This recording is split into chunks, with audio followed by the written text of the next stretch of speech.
Hello friends, আজকে আবার আরেকটা নতুন গল্প নিয়ে আসলাম।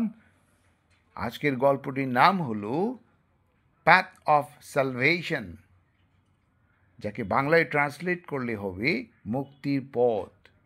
আমার এই ট্রান্সলেট করা গল্প রিডিং শুনে যদি ভালো লাগে তাহলে পুরো ভিডিওটা দেখবেন, আর লাইক বাটনে প্রেস করবেন, বেল আইকনে প্রেস করবেন, আর সাবস্ক্রাইব করবেন। তো আজকে এই গল্পটি শুরু করা যাক। চলুন দেখা যাক গল্পটি কী হয়।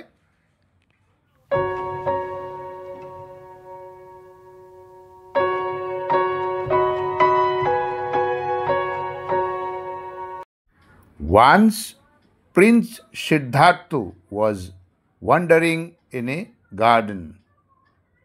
Once একদিন বা একবার প্রিন্স সিদ্ধার্থ রাজপুত্র সিদ্ধার্থ ওয়াজ ওয়ান্ডারিং ইন এ গার্ডেন, একটি বাগানে ঘুরছিলেন।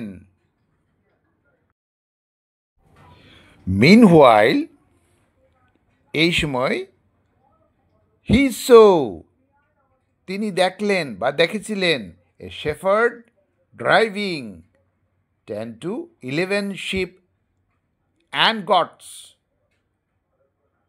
এক রাখাল 10-11টি ছাগল ও ভেড়া নিয়ে যাচ্ছে। The Prince asked the shepherd, রাজপুত্র রাখালকে জিজ্ঞাসা করেছিলেন where he was taking all animals cruelly, সে এইসব প্রাণীকে নিষ্ঠুরভাবে কোথায় নিয়ে যাচ্ছে।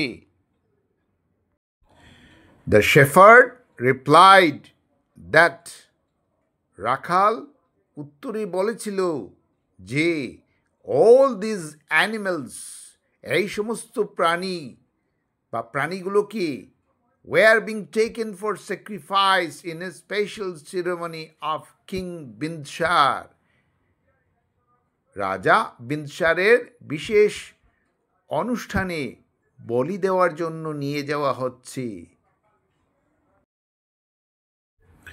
The prince followed the shepherd, রাজপুত্র রাখালকে অনুসরণ করেছিলেন টু দ্য প্লেস, সেই জায়গায় where worship was going to be held, যেখানে পূজা হওয়ার কথা ছিল। আফটার সাম টাইম, কিছুক্ষণ পর, prince Siddhartha reached that place, রাজপুত্র সিদ্ধার্থ সেই স্থানে পৌঁছেছিলেন। অ্যান্ড এবং resisted king Bindusara by adding the fact of life, জীবনের বাস্তবতা তুলে ধরে রাজা বিন্দুসারকে বাধা দিয়েছিলেন। হি সেড, তিনি বলেছিলেন animals are also like humans, প্রাণীরাও মানুষের মতো।